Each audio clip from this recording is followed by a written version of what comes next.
Hi again, welcome back to Tim Talks. Today we are talking pork loin in the crock pot. Check it out.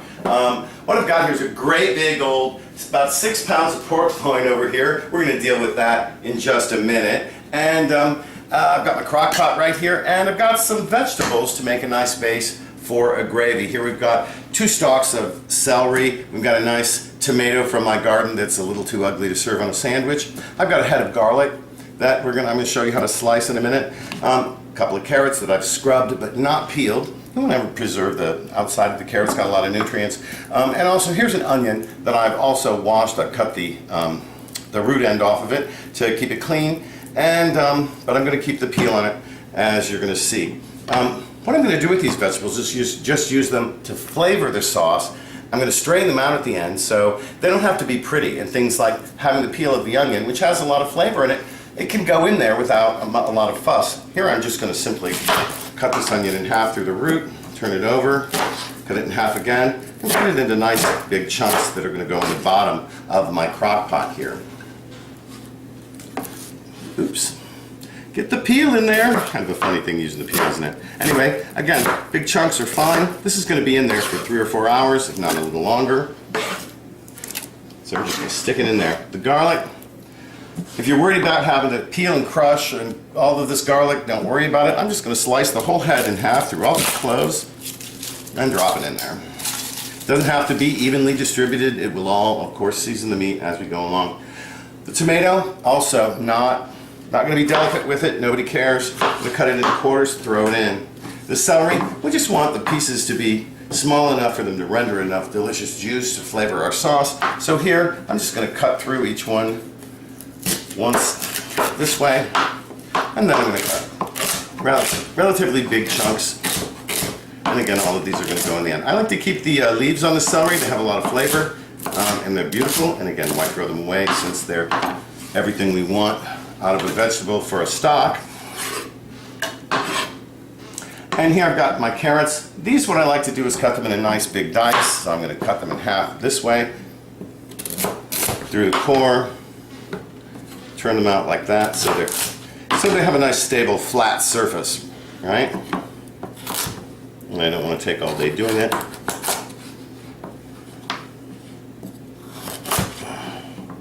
Right, here I'm going to cut each of these in half one more time. Carefully, of course, you don't want to cut yourself. Make nice big, I don't know, half-inch, inch-sized chunks. Here again, I'm going to slice these in half.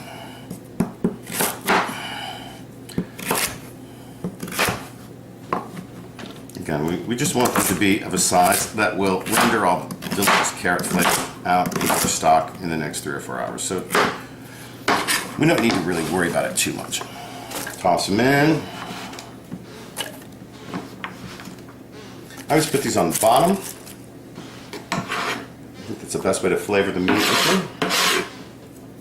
Now, here we're going to add a couple of other seasonings to this. Here, first of all, actually for almost every crock pot dish I do for chicken, pork, or beef, I start with about a nice tablespoon-sized glop of Dijon mustard. Here, I'm going to shake it up so it's all there.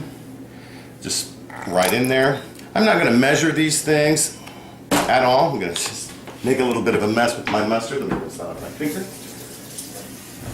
Moving along, we're also going to use about a tablespoon or so of Worcestershire sauce. This is absolutely a must for pork and beef dishes when you slow cook them. Adds a really great flavor. Again, I'm not using a tablespoon, but it's about a tablespoon I've got there. I'm also going to add a nice amount of freshly ground black pepper, both to this and to the pork loin. As you'll see, I'll season it separately. And we want a fair amount. Don't be shy with your freshly ground black pepper here. It's really an important flavor in your dish. You're also going to use about a teaspoon of salt. And again, that's a lot of meat, so don't be afraid to use a little bit of salt here. I like a little fennel seed. It's about a half a teaspoon or so. Just toss it in. So Italian seasoning. This is the cheapest Kroger Italian seasoning. I think it's just as good as expensive spices. that I've mixed myself in the past. About a tablespoon of that. And to finish, well, we've got a little Hungarian paprika, which I just happen to have in my cupboard, and I want to use up. Let me see how big a box that is. And I'm going to put in here too about 2 cups of stock. You could use pork stock, chicken stock. This happens to be a vegetable stock that I keep on hand. It's what I've got, so it's what I'm going to use here. It's delicious. That's going to get us off to a really good start for a lovely gravy. Get that out of the way. And for now, that's all we need for the base for the gravy and to flavor the meat. Now let's deal with this meat here. And here we've got a 6-pound pork roast. Pretty big. We're just 2 of us in my house, and so this is really more than I want to cook. I could cook it and freeze it, I suppose, and have it all be the same flavor, but I want to start off by making just a small pork roast here. This really will, half of it will definitely feed my husband and I at least twice, if not 3 times. So what I'm going to do is I'm going to cut this guy in half. And by the way, I've removed this from the package, I've rinsed it in cold water, and I've patted it dry with paper towels so that it's less of a mess. It smells actually a lot better that way too. Anyway, I'm going to cut about half of this off.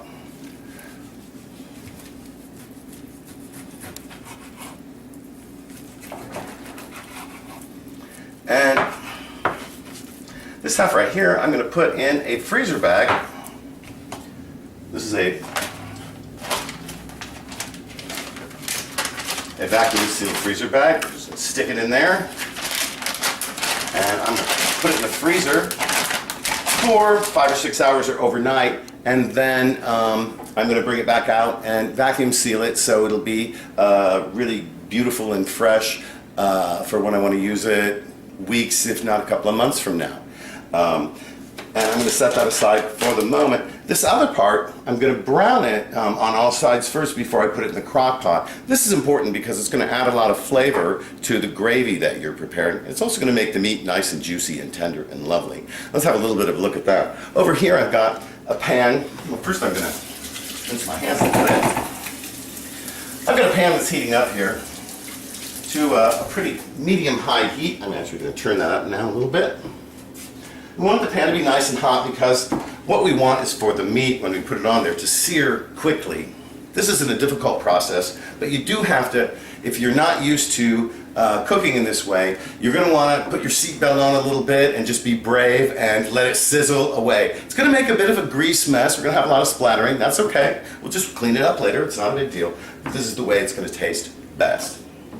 Before we put the meat in there, though, we're going to season it with a generous amount of salt. You see how much I'm putting on there? And pepper. And we're going to do that on both sides of it. Again, we want these seasonings to flavor all of the meat all the way through. Notice I'm using my clean hand to grab the salt with. We don't want to contaminate our salt. Pepper, I'm going to use the heel of my hand to grind it on there. You know, I can also wipe the pepper grinder off. Obviously, we just want to be careful about hygiene when we cook meat.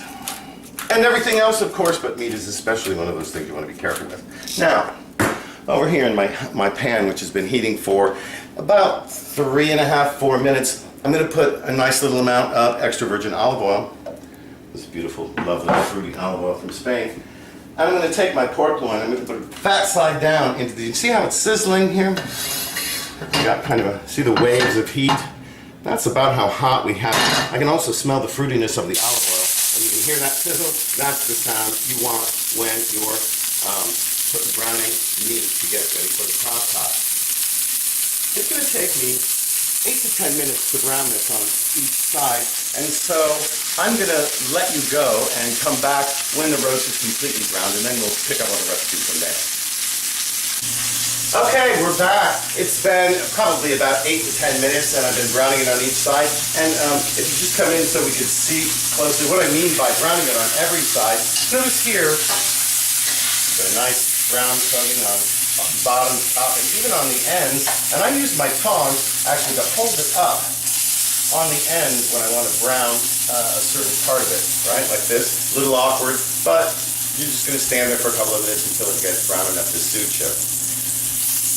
That's really pretty much where this is at for me. So I'm going to turn the heat off, and I'm going to bring it over here to the crock pot where I'm going to transfer the meat into the crock pot. And then here you can, in the bottom of my pan, I've got some brown bits that have adhered to the bottom, plus some residual fat from the pork loin and from the olive oil. I'm going to pour that off. And then I'm going to deglaze the pan quickly on high heat with about half a cup of water here. I'm just going to pour that in there. Use my whisk to get all those juicy brown bits up off the bottom.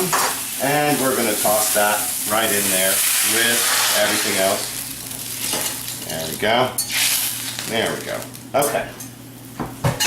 And now the rest is easy. All we have to do is put on the lid and wait for 4 hours. Or if you do on high, and if you're doing it on low, I would say 6 to 8 hours. We'll be back when we're ready for the next step. Okay, well, it's been about 4 hours now, and I'm going to get the pork loin out of the crock pot and put it on a platter, this lovely little platter right here, on some foil. We're going to wrap that up while we strain the stock and make a nice gravy for this. And if you want to have a look in there, that's what we're talking about. The smell is incredible, and the whole house is filled up with this lovely scent. Here, we're just going to lift this guy out of here.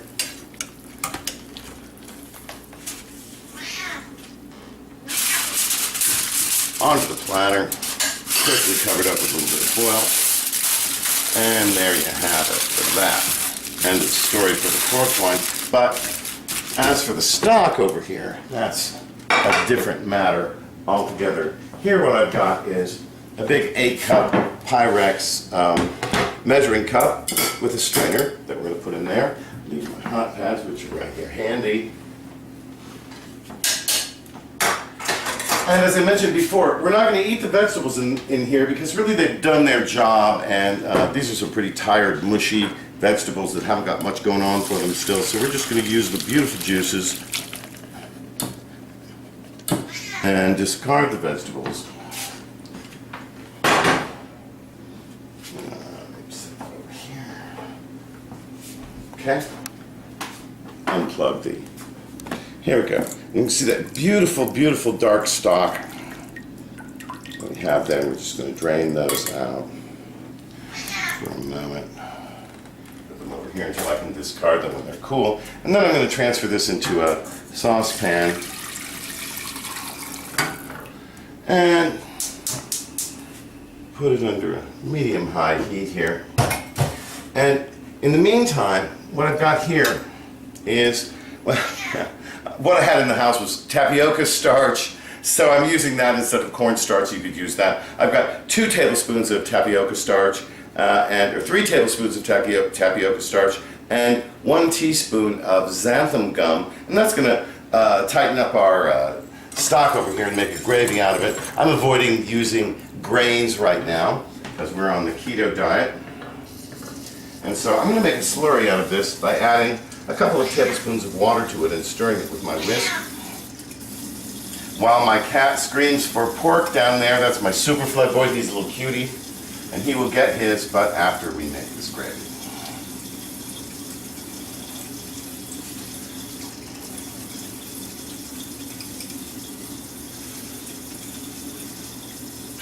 We'll make a slurry in order to decrease the possibility that this will turn out lumpy, and we'll see how this works out here. Just whisk that in.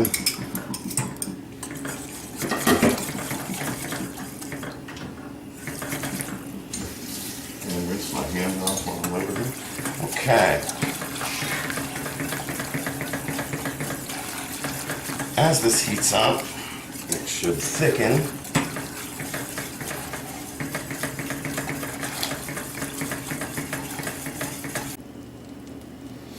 Okay, so here we are, we're continuing to stir. We want to do that until it gets to a smooth consistency and starts to thicken up, as you can see it's doing here.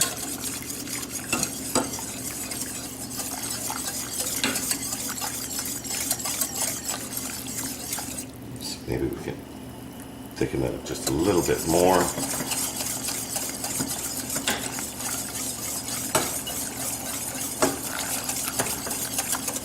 Now, of course, if you find yours is lumping up a little bit, you can always strain it really quickly and bring it back to the pot.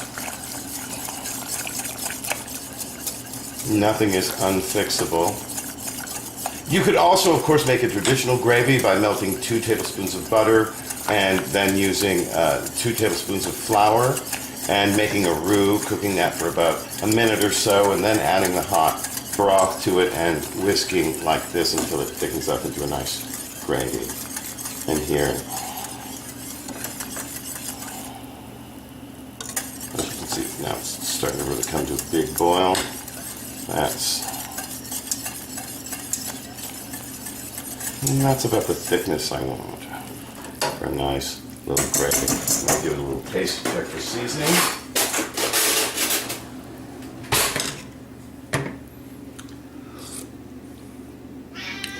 No, it's good. I don't think it needs any salt or anything. And then, of course, let's have a little serving of it.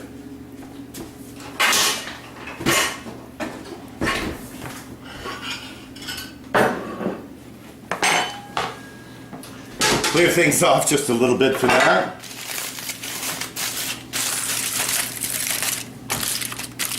Got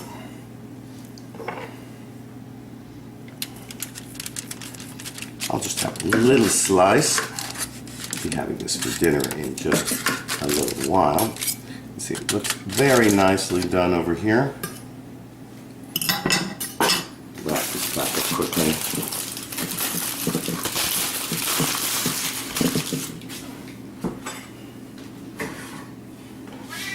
Let's give it a little gravy.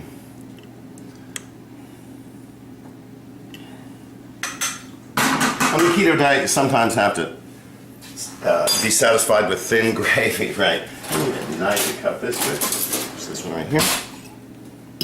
So let's give a shot of it's very nice. It's lovely and soft in here. Yeah, lovely. I'm pretty sure you're going to like this recipe. Anyway, that's all from the Tim Talk Studios in Springfield, Ohio today. Thanks a lot for watching. We'll catch you next time.